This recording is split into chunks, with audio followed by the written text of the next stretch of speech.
Hello everyone and welcome back to English Pod. My name is Marco.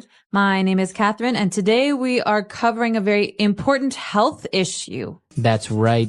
In case of an emergency, maybe somebody stops breathing, so we need to apply CPR. Now, what is this procedure? Well, let's take a look at it in Vocabulary Preview. Vocabulary Preview. CPR in English is an acronym. That means C, P, and R all stand for different words. The big phrase here is cardiopulmonary resuscitation. All right. So you don't have to remember that.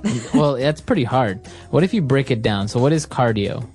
Cardio means it has to do with your heart. And then pulmonary? Pulmonary means lungs. It has to do with your lungs. And what about resuscitation? That means to bring back. So to resuscitate is to bring back to life. That's right.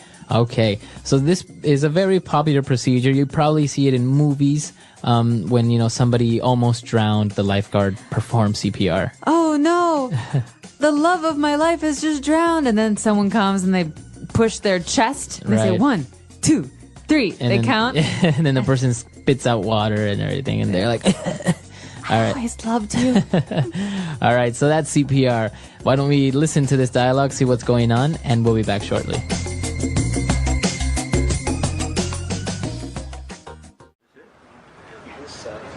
Hello everyone and welcome to our CPR for Beginners course. First of all, does anyone know what CPR stands for? Cardiopulmonary resuscitation. That's right. We apply CPR in the case of cardiac arrest or pulmonary arrest. What does that mean? Well, basically, if your heart stops pumping blood or your lungs stop pumping air, then we need to get them going again. That's when we have to apply this procedure. Let's begin. I need a volunteer. Me! All right, come here and lay flat on your back. Let's suppose this young woman has stopped breathing. We must lift the person's chin so that we clear a pathway for air to get into the lungs. Then, we place our mouth over the other person's mouth and blow air 2 or 3 times, like this. Wait, what are you doing? I'm a married woman. You can't just try to kiss me like that. Ma'am, I'm not trying to kiss you. I'm trying to demonstrate how to apply CPR in the case of an emergency. Well, okay, no French kissing. As I was saying, we blow air through the mouth in this manner. Once this is done, we must try to get the heart going again. To do this, we place our hands over the person's chest and press down firmly 2 or 3 times. Wait, what are you doing? You can't just kiss me then go for second base. All right, we're back. So a couple of pretty difficult words and phrases there, but don't worry, we'll explain them now in Language Takeaway. Language Takeaway. The first phrase we've got today is cardiac arrest. All right, so cardiac arrest. Now, cardiac, I think that has to do with the heart again, right? Exactly, your heart. And what about arrest? Well, arrest means 2 things. Maybe you've heard of this meaning to arrest somebody. The police arrested someone. Well, this means to stop. To stop. Okay, so we're not talking about the police here. We're talking about the heart stopping. Okay. So cardiac arrest means when your heart stops. Okay, and another word that's right next to it, pulmonary arrest. So I'm guessing, again, pulmonary has to do with lungs. That's right. And arrest stops, so your lungs stop pumping air. Exactly. So cardiac and pulmonary arrest, these are 2 times when your heart or your lungs, they stop doing what they are supposed to do. All right, and interestingly enough, the heart pumps blood, the lungs pump air, and that's our next word. What is this word to pump? To pump means to fill something with, okay? So, for example, the heart pumps blood to the rest of your body. That means it's always making sure your body has blood going into it. And the same thing with your lungs. Your lungs help oxygen and air get to the rest of your body. So they pump it. They fill up with air. Okay. And we can do the same in other things. For example, you pump air into your tire. That's right. If you have a flat tire, you're riding your bicycle and your bicycle won't move. Oh no, you have to pump it with air. That means fill it up with air. Okay. Or maybe even pump water, right? Like in your house. Or pump your car up with gas. Okay. All right, very good. So now the man is going to explain how to perform this procedure, CPR, and he asks for a volunteer. Okay, a volunteer. This is a word that can be both a noun, so a thing, and it can be an action, a verb. Okay, so who is or what is a volunteer? A volunteer is someone who offers to do something for free. For free, without you asking them to do it. Right, so Are there any volunteers in the room? Right. And Who somebody wants to says, write this on the board? Me, I do. Okay. You can also volunteer to help people who need help. So, for example, in Haiti, there's an earthquake, and there are many people who offered to volunteer to help Haitians. So that means they said, I will work for free to help these people. A volunteer. A volunteer, or to volunteer. Very good. So now we have our volunteer, and the man is explaining what to do. Lift the person's chin so that we clear a pathway for air to get into the lungs. Oh, this is a good one. So a path is like a road. It's where something can go, can move. To clear a pathway means to make some room. To make a clear path. So that means, think about it. If you can't breathe, someone has to find a way to make room, to make a hole for you to breathe. So that means to move whatever is blocking you, to clear some kind of space. Okay, so that's a pathway, a clear space. And now, well, he's demonstrating how to perform CPR. So what is this verb, to demonstrate? To demonstrate is very important. We use this in most kinds of teaching. So to demonstrate is to show or to give an example. Okay, so for example, here in English Pod, we are demonstrating how to use these words in sentences. Exactly. So an example is a good way to demonstrate the word or the phrase. Very good. All right, why don't we listen to this dialogue again, and we'll be back in a bit. Hello, everyone, and welcome to our CPR for Beginners course. First of all, does anyone know what CPR stands for? Cardiopulmonary resuscitation. That's right. We apply CPR in the case of cardiac arrest or pulmonary arrest. What does that mean? Well, basically, if your heart stops pumping blood or your lungs stop pumping air, then we need to get them going again. That's when we have to apply this procedure. Let's begin. I need a volunteer. Me. All right, come here and lay flat on your back. Let's suppose this young woman has stopped breathing. We must lift the person's chin so that we clear a pathway for air to get into the lungs. Then, we place our mouth over the other person's mouth and blow air 2 or 3 times, like this. Wait, what are you doing? I'm a married woman. You can't just try to kiss me like that. Ma'am, I'm not trying to kiss you. I'm trying to demonstrate how to apply CPR in the case of an emergency. Well, okay, no French kissing. As I was saying, we blow air through the mouth in this manner. Once this is done, we must try to get the heart going again. To do this, we place our hands over the person's chest and press down firmly 2 or 3 times. Wait, what are you doing? You can't just kiss me then go for second base. All right, we're back. So now let's go with Fluency Builder. Fluency Builder. Well, the first phrase in Fluency Builder we hear in the beginning of today's dialogue. The teacher says, well, basically, if your heart stops pumping blood, then we need to get it going again. Okay? So that's a whole phrase there, to get something going, to get it going. What do you mean by this? This means to start it up again. Okay? So we could say, I used to teach an English class for my colleagues, but we stopped having it. I'd like to get it going again. Okay, so you'd like to start it up again. Exactly. So usually you're talking about turning something on or getting something started. For example, maybe your car won't start. So if you push it, you can get it going. Right, to get it going, or to turn the key is to get it going. Okay, right. So to get something going. Now, moving on, we have 2 key phrases here that are a little bit spicy, right? Yeah, they're very romantic, although this is a CPR class, so it shouldn't be very romantic. All right, well, this phrase that we have coming up is French kiss. To French kiss someone, or a French kiss. So the volunteer says, okay, I'm happy to help you, but no French kissing. Okay, what so is what French is French kissing? kissing? No one wants to answer. All right, what is it? Well, it is when you kiss someone, but your tongue goes into that other person's mouth. Ew.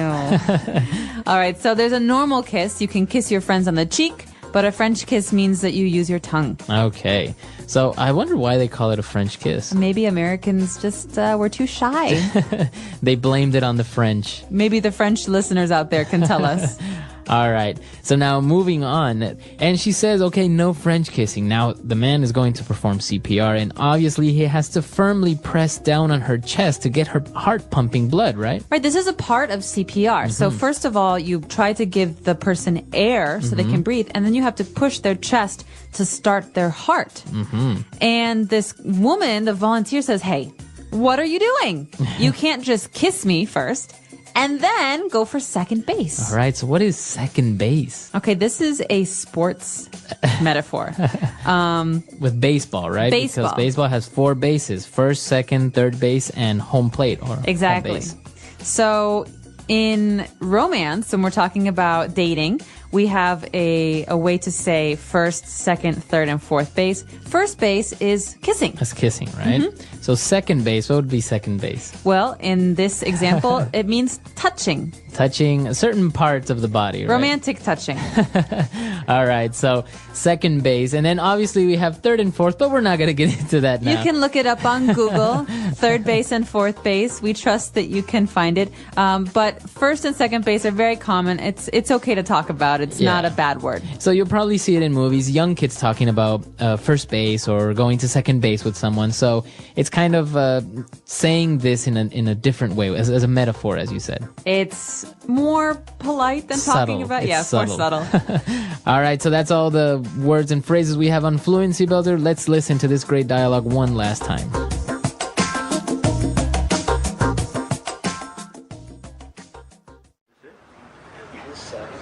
Hello, everyone, and welcome to our CPR for Beginners course.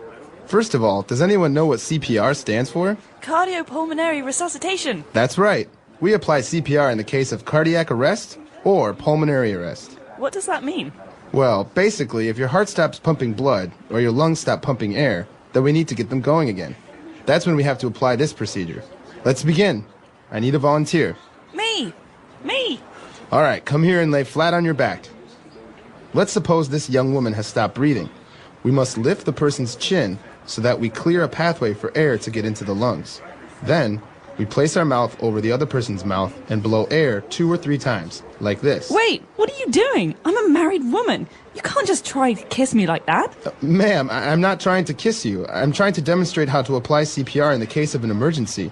Well, okay, no French kissing.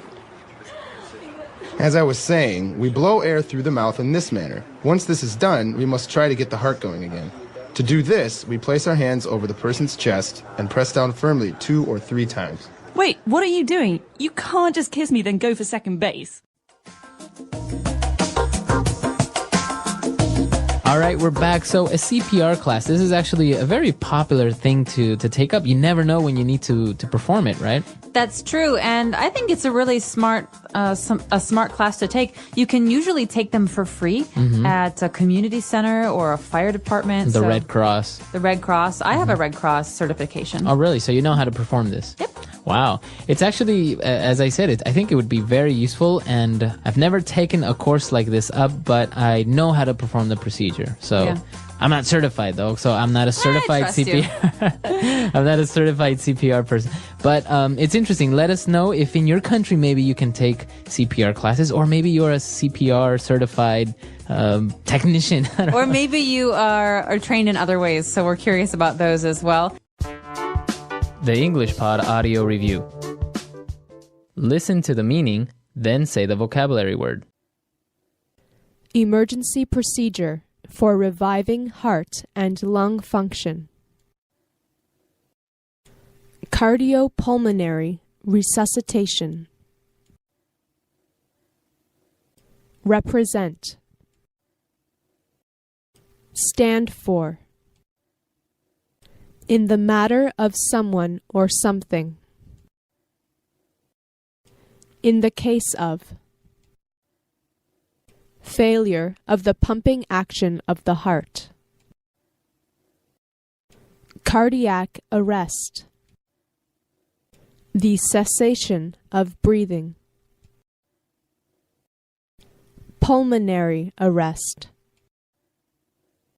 A manner of proceeding. Procedure. A person who performs voluntarily. Volunteer. Lie down with all parts of the body touching the floor. Lay flat. Face up, lying on the floor. On your back.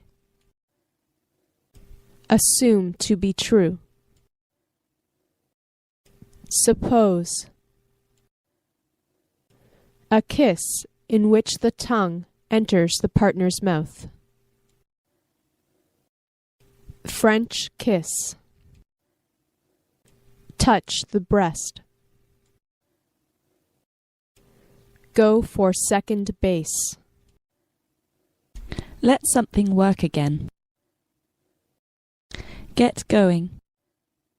Let's try that faster. Let something work again. Get going. Lie down with all parts of the body touching the floor. Lay flat. Failure of the pumping action of the heart. Cardiac arrest. In the matter of someone or something. In the case of. Touch the breast. Go for second base. A kiss in which the tongue enters the partner's mouth. French kiss. Assume to be true. Suppose. A manner of proceeding. Procedure. Represent. Stand for. A person who performs voluntarily. Volunteer. The cessation of breathing. Pulmonary arrest. Emergency procedure for reviving heart and lung function. Cardiopulmonary resuscitation.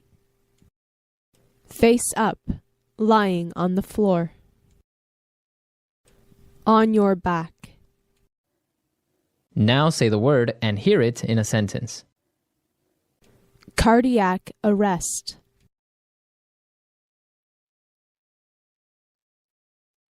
He is going into cardiac arrest. Pass me the defibrillator. Cardiac arrest.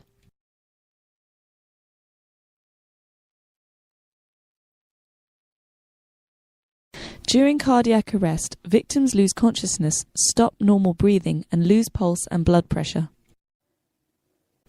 Cardiac arrest.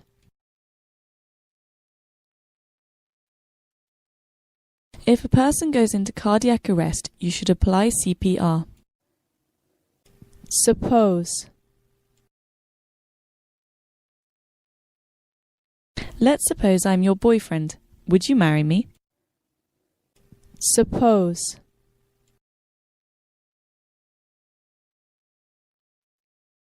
Scientists suppose many things in science which they later try to prove. Suppose.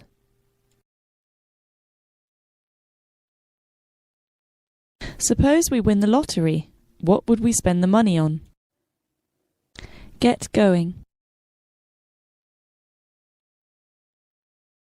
If your car doesn't start, you can push it to get it going. Get going. You have to cheer up and get yourself going again. Get going. You have to wind up this toy to get it going. French kiss. The first time I French kissed a girl was when I was 18. French kiss.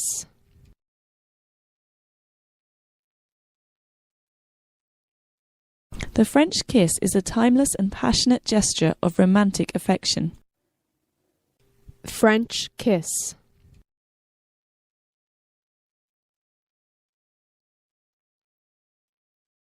Most high schools prohibit French kissing because it is considered an inappropriate display of affection. Go for second base.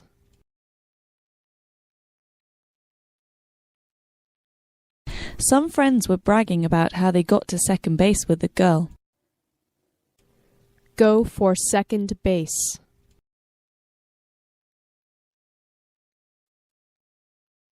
I would never try to go to second base with a girl. I am too shy. Go for second base.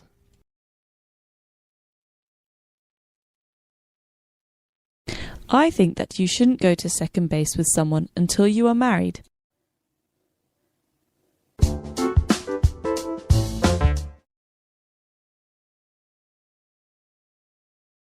And today we are going to have a very casual, normal conversation. That's right. We're going to listen in on some small talk between a taxi driver and the passenger. Small talk, so that's basically... small, short conversations you have with someone that you don't know very well. Okay, so typical questions like how old are you, where you're from, Yep. etc. That's right. And this can be really hard for English learners because they often don't know what the right thing to say or the right thing to talk about. So we're going to give you a lot of phrases in this lesson that you can use in small talk. Okay, so we don't have anything to preview today, so let's listen to the dialogue for the first time, and then we'll come back.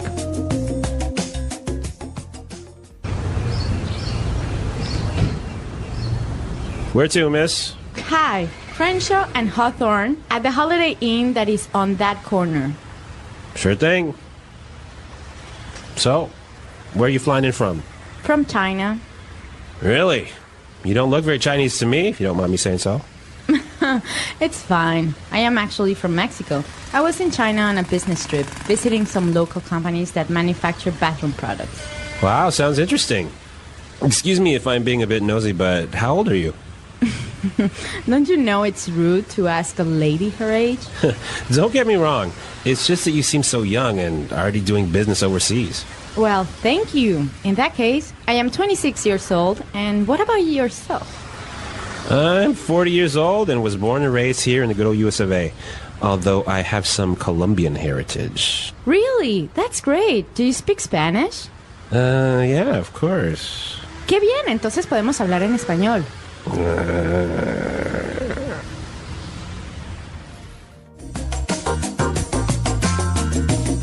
All right, so I don't think this guy spoke much Spanish, do you? No, even though he has Colombian heritage, I think he doesn't speak much. But maybe he's just a little bit rusty. Maybe, but what he does speak is English, and since this is English Pod, why don't we look at some of the phrases that they used for small talk in Fluency Builder. Fluency Builder. All right, so today on Fluency Builder, we're going to take a look at phrases that both the passenger and the taxi driver use to make small talk. So why don't we start with the first one? All right, so the taxi driver tells the passenger that she doesn't look very Chinese, if you don't mind me saying so. Right, so he said, you don't look very Chinese to me, if you don't mind me saying so. If you don't mind me saying so. So what does he mean by this last part of his sentence? Well, this is a phrase that we use to soften a sort of a statement that might be a little bit rude. She could be Chinese. Yeah. Right? So it may be a little bit rude to say that, but he kind of apologizes. That's right. Right? By saying, if you don't mind me saying so. Okay, so for example, I could say, hey, Marco, you look a little tired today, if you don't mind me saying so. Okay, so does it always go at the end? You could use it at the beginning. If you don't mind me saying so, I just don't think this is a good idea. Okay, very good. So you can use this phrase in the beginning or at the end of a sentence. Right, and it makes your statement a little bit less rude. If you don't mind me saying so. Now, again, he also apologizes a little bit when he says, excuse me if I am being a bit nosy, but... Excuse me if I'm being a bit nosy, but... Excuse me if I'm being a bit nosy, but... Okay, so let's take a look at this. Nosy, what's this? Okay, when somebody is nosy, it means they're very curious. They are asking too many questions. Yeah, asking more questions than they should ask. Right. So he apologizes and says, well, excuse me if I'm asking too many questions. And then he asks her another question. He asks her how old she is. Right. So again, it's a polite way of maybe asking a question that might be a little bit sensitive. Yeah, or a little bit impolite. Okay. So, of course, asking a woman her age maybe is a little bit impolite, right? Yes, typically women don't like that too much. But our next phrase, we heard the taxi driver say, "Don't get me wrong." Don't get me wrong. Don't get me wrong. Okay, so don't get me wrong. He says, well, don't misunderstand what I'm saying. That's right. This phrase is used so commonly in English that I think it would help us to hear some examples. Example 1. Don't get me wrong. It's not that I think you stole my computer. It's just that you were the only one who could get into my room. Example 2. I do have a few problems with the plan, but don't get me wrong, I still think it's a good idea. Example 3. Don't get me wrong. I think John's a nice guy. He's just a bit disorganized. All right, very good example. So don't get me wrong, right? That's right. And now for the final phrase on putting it together today. Well, the passenger, the woman, says her age. She says, "I'm 26 years old, and what about yourself?" What about yourself? What about yourself? All right, now, this sentence isn't very correct, actually, right? Yeah, technically it's not correct in grammar, but it is used so commonly every day by American English speakers that we thought we'd show it to you. Okay, so you would say, I am 26 years old, and what about you? That's right. Okay, but commonly you will hear people say, what about yourself? And if you use this, you'll sound really fluent and really native-like. Okay, very good. So what about yourself? So again, it's just like, what about you? So I could say, hey, Marco, I'm going away on holiday this weekend, and what about yourself? Okay, what about yourself? So we've taken a look at these 4 phrases on putting it together. Why don't we listen to the dialogue for the second time? We're going to slow it down a little bit, and then we'll come back and take a look at some vocabulary words on Language Takeaway.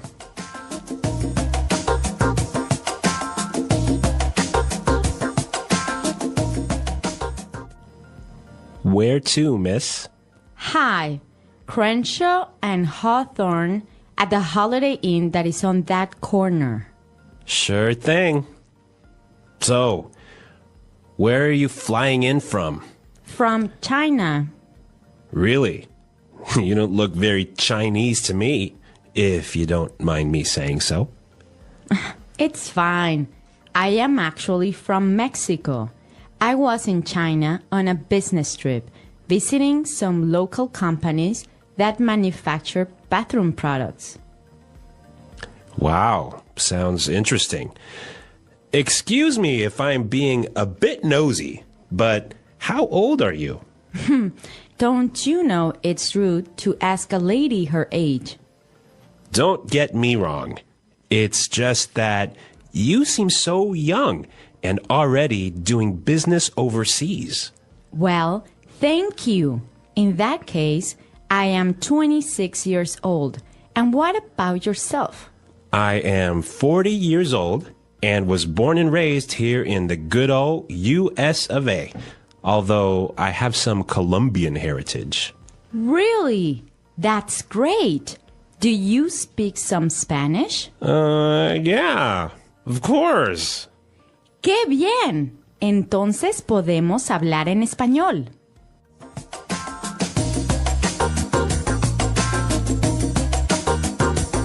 Well, we've got some interesting vocabulary words and phrases here in Language Takeaway.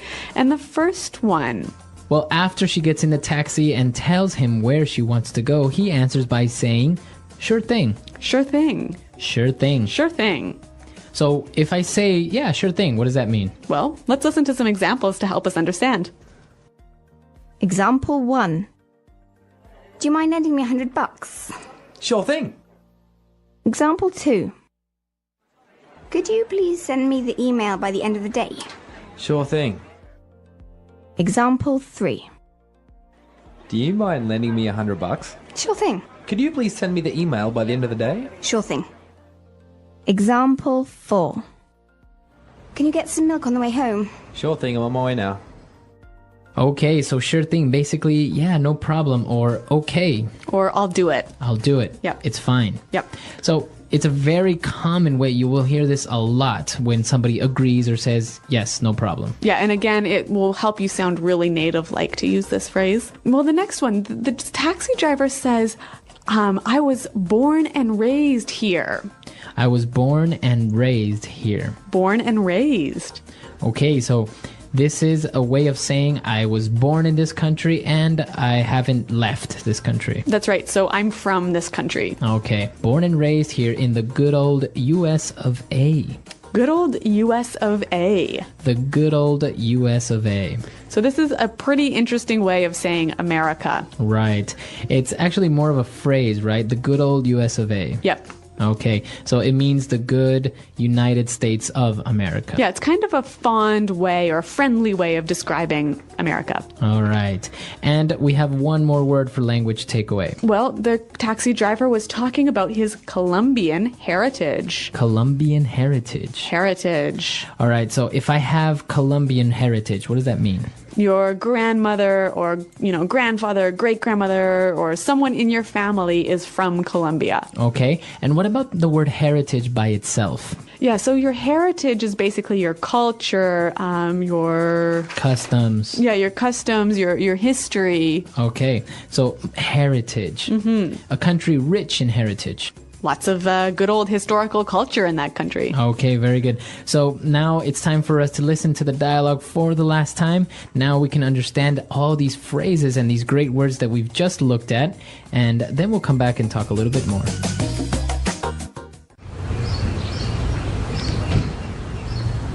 Where to, miss? Hi, Crenshaw and Hawthorne at the Holiday Inn that is on that corner. Sure thing. So, where are you flying in from? From China. Really? You don't look very Chinese to me, if you don't mind me saying so. It's fine. I am actually from Mexico. I was in China on a business trip, visiting some local companies that manufacture bathroom products. Wow, sounds interesting. Excuse me if I'm being a bit nosy, but how old are you? Don't you know it's rude to ask a lady her age? Don't get me wrong. It's just that you seem so young and already doing business overseas. Well, thank you. In that case, I am 26 years old. And what about yourself? I'm 40 years old and was born and raised here in the good old US of A. Although I have some Colombian heritage. Really? That's great. Do you speak Spanish? Yeah, of course. Qué bien, entonces podemos hablar en español.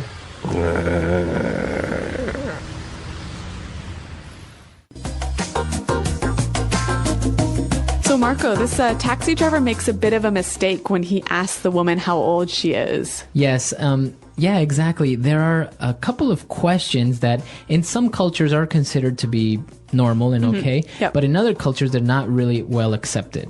Okay, so in Anglo culture, for example, it's really impolite to ask a woman how old she is. Right, women are a little bit more sensitive about their age. Others aren't so much, but it's usually better to just not ask. Yep. And what else should we avoid talking about in small talk? Well, for example, when you ask a person their occupation, Yep. you can ask what they do for a living, but don't ask how much money they make. That's right. Anglo people are really sensitive about talking about money. We hate talking about money. Right, so don't ask somebody their salary or how much money they make. It's just not considered to be polite. And another good one to be careful of is asking if someone is married or not. Right, sometimes you're just being friendly and you Yeah. want to know if that person has family or Yeah. something. But you have to be careful when and where you ask this question. Right. So if they've mentioned their family, or if they talked about their kids or something else to do with their family, then it's okay. Right, you can say, well, oh, how long have you been married? Yeah. But if a guy asks a girl, oh, are you married? It kind of sounds like maybe he's interested in her or that he's trying to come on to her and to be maybe more than friendly, right? That's right. How to start a short or long conversation with someone you don't know. Talking to someone you don't know can feel challenging, especially if you are shy or not sure what to say. However, starting a conversation is an important skill that can help in many situations, such as making new friends, networking, or simply being polite in social settings. The key to a good conversation is confidence, a friendly attitude, and the ability to find common ground. When you see someone you want to talk to, The first step is to observe the situation. If you are at a social event, a cafe, or a public place, look for something you can comment on.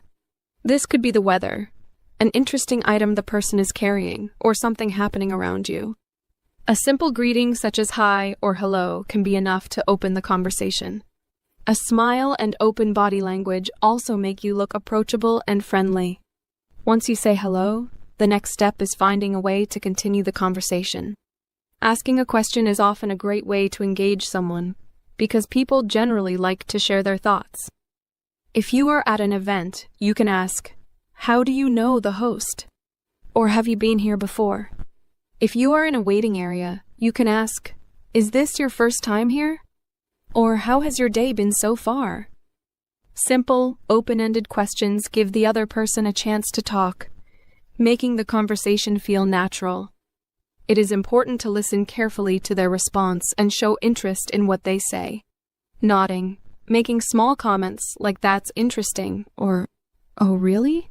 can encourage them to keep talking. If the person responds positively, you can continue by asking more about the topic or sharing a little about yourself to keep the conversation balanced. Once the conversation has started, the next step is to keep it going naturally. It is important to pay attention to the other person's responses. If they seem interested and give detailed answers, this is a good sign that they are open to continuing the conversation. On the other hand, if their responses are very short or they seem distracted, they may not want to talk at that moment. And that is okay. A good conversation flows smoothly, like a game of catch, where both people take turns speaking and listening. One way to keep a conversation interesting is to ask follow-up questions based on what the person says.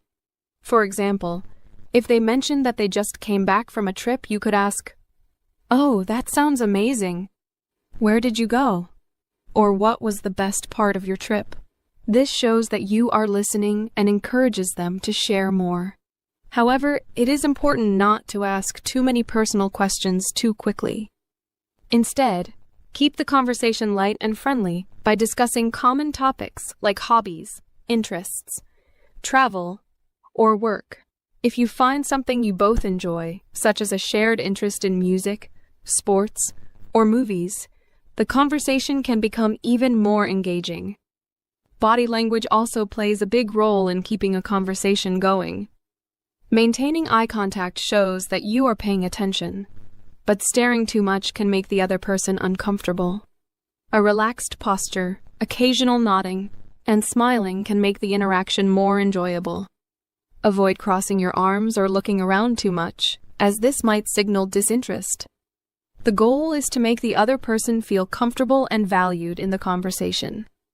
If you are not sure what to say next, sharing a small story or personal experience related to the topic can help. For example, if the person talks about their love for books, you might say, "I recently read an amazing book about space travel. It made me think about how big the universe is." This keeps the conversation engaging and invites the other person to respond. Conversations are not just about asking questions. They are about exchanging ideas, opinions, and experiences in a natural way. As the conversation continues, it is important to make the interaction feel natural and enjoyable for both people. A key aspect of this is balancing speaking and listening. Sometimes people get too focused on what they should say next and forget to listen carefully. A good conversation is like a dance. It requires both participants to contribute equally. If one person talks too much, the other might lose interest.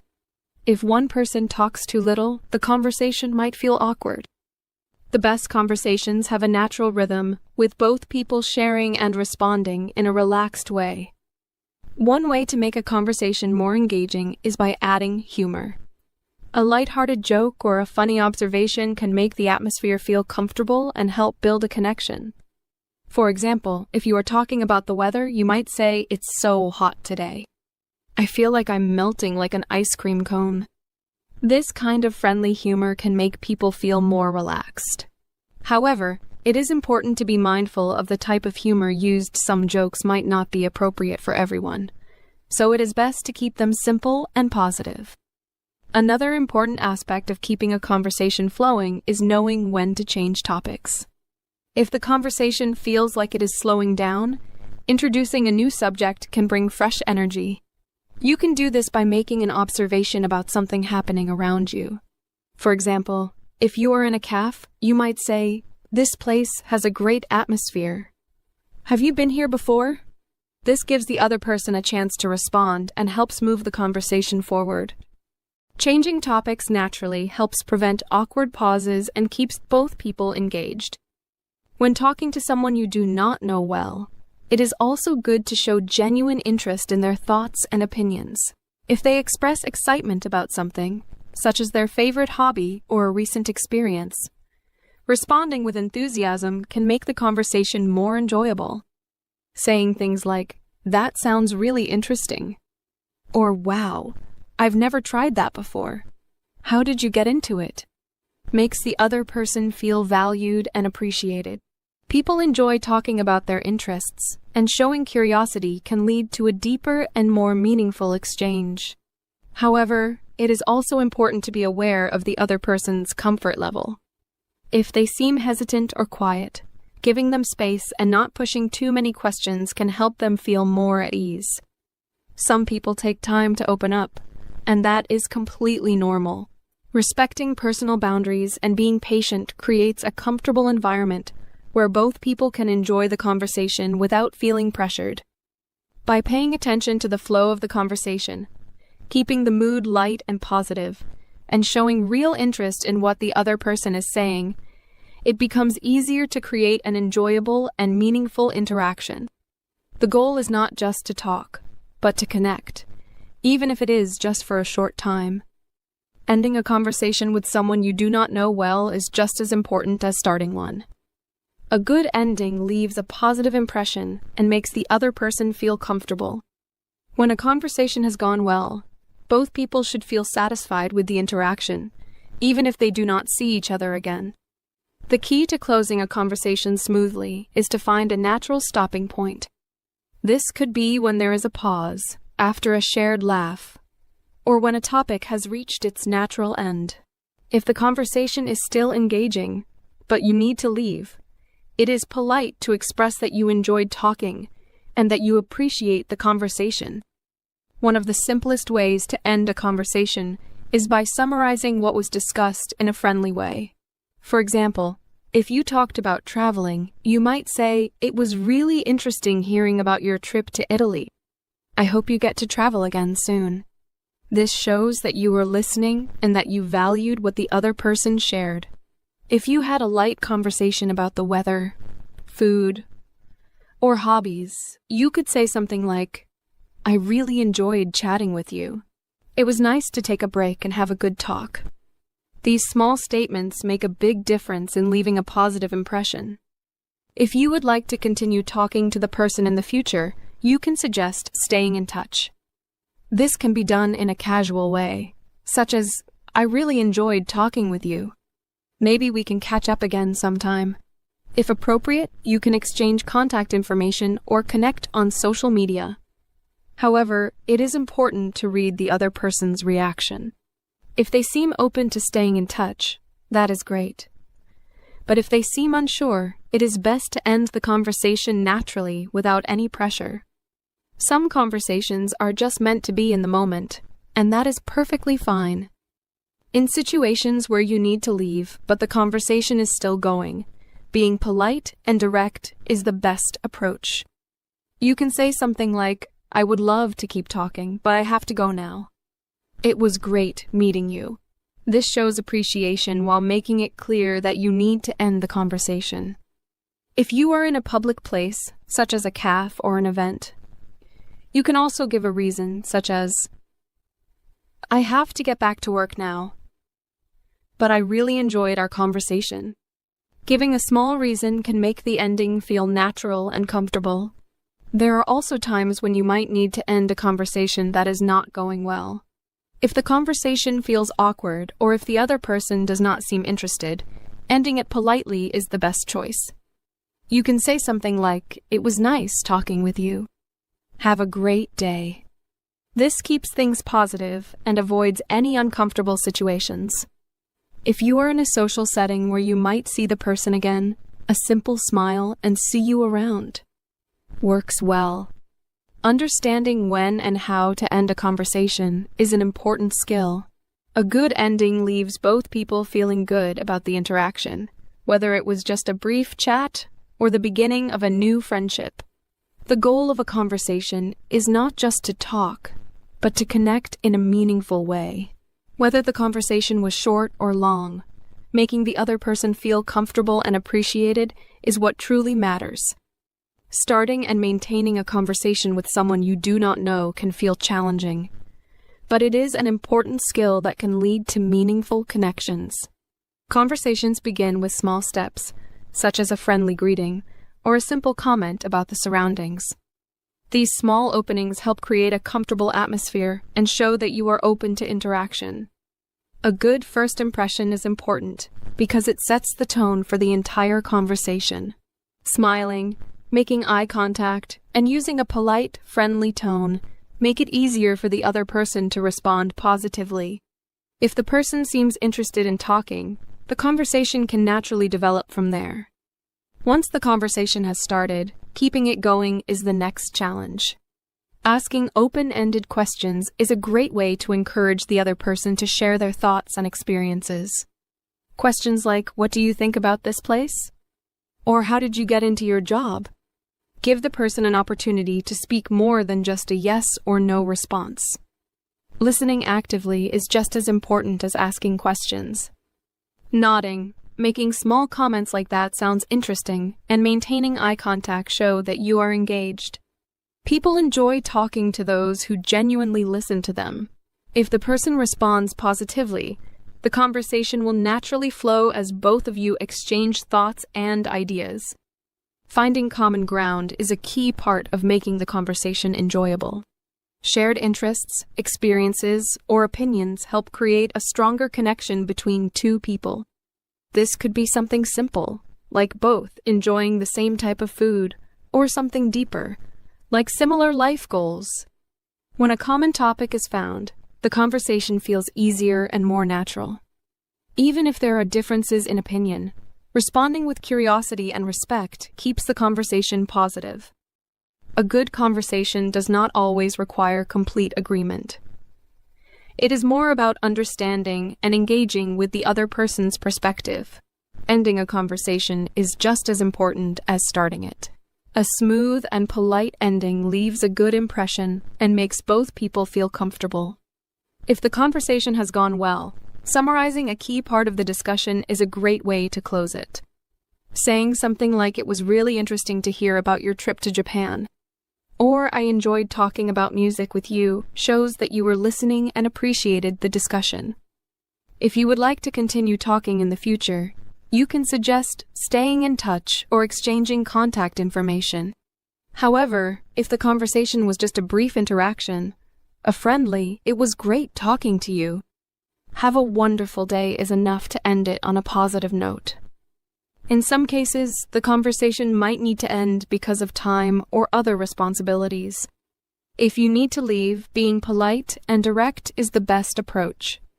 Saying, "I have to go now, but I really enjoyed our chat," lets the other person know that the conversation is ending, but in a friendly way. If the conversation felt awkward or if the other person did not seem interested, a simple and polite, "It was nice talking to you," works well. The goal is always to leave a good impression, even if the interaction was short. Mastering the skill of conversation takes time and practice, but it is a valuable ability that can improve social and professional relationships. Starting with small conversations in everyday situations builds confidence and makes talking to new people feel easier. Whether it is a short chat with a stranger or the beginning of a new friendship, every conversation is an opportunity to connect, learn, and grow. The most important part of any conversation is making the other person feel heard and valued. When people feel comfortable talking to you, interactions become more meaningful, and communication becomes a skill that opens doors to new experiences. The English Pod Audio Review. Listen to the meaning, then say the vocabulary word. That subject is too personal. Impolite. Mind your own business. Phrase you use when you don't want to answer a question. That's personal. Arrive. Come in from. Too much information. TMI. Too interested in others' private matters. Nosy. About a person's private thoughts, feelings, etc. Personal. Because of that. In that case. To look for private information about someone. Snoop. A polite phrase to use where you are saying something sensitive. If you don't mind me saying so. Do not misunderstand me. Don't get me wrong. Where would you like to go? Where to? In foreign countries. Overseas. To live in a place your whole life. To be born and raised. The United States. The good old US of A. Let's try that faster. Because of that. In that case. Where would you like to go? Where to? Arrive. Come in from. In foreign countries. Overseas. The United States. The good old US of A. About a person's private thoughts, feelings, etc. Personal. Do not misunderstand me. Don't get me wrong. To live in a place your whole life. To be born and raised. Too interested in others' private matters. Nosy. To look for private information about someone. Snoop. Too much information. TMI. A polite phrase to use where you are saying something sensitive. If you don't mind me saying so. That subject is too personal. Impolite. Mind your own business. Phrase you use when you don't want to answer a question. That's personal. Now say the word and hear it in a sentence. Come in from. Where are you coming in from so late at night? Come in from.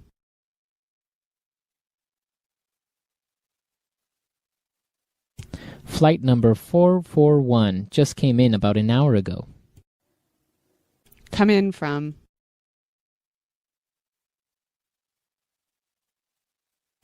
I think I'll be coming into Chicago at about noon tomorrow.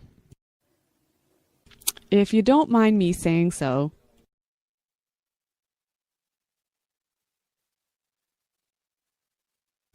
If you don't mind me saying so, I think the curry could be a little hotter next time. If you don't mind me saying so.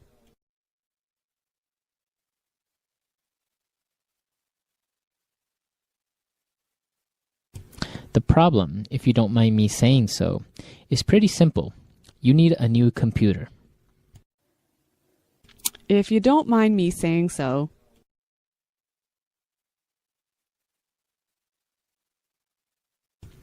You look really good in that dress, if you don't mind me saying so. Nosy.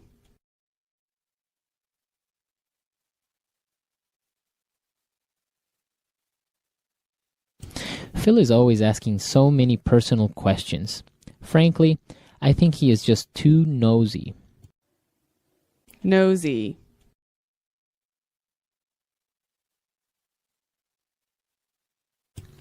People should just mind their own business and stop being so nosy. Nosy.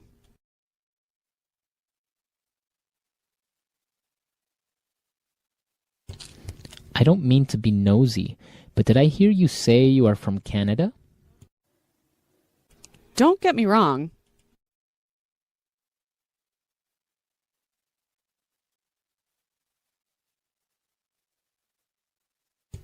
Don't get me wrong. It's not that I think you stole my computer.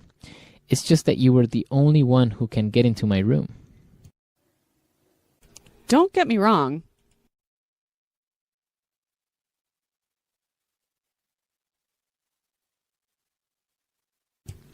I do have a few problems with the plan, but don't get me wrong. I still think it's a great idea. Don't get me wrong.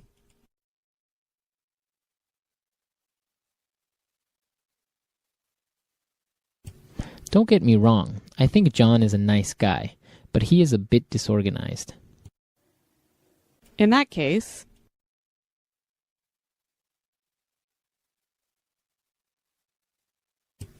30 people are coming to the party? In that case, we'll need some more beers. in that case,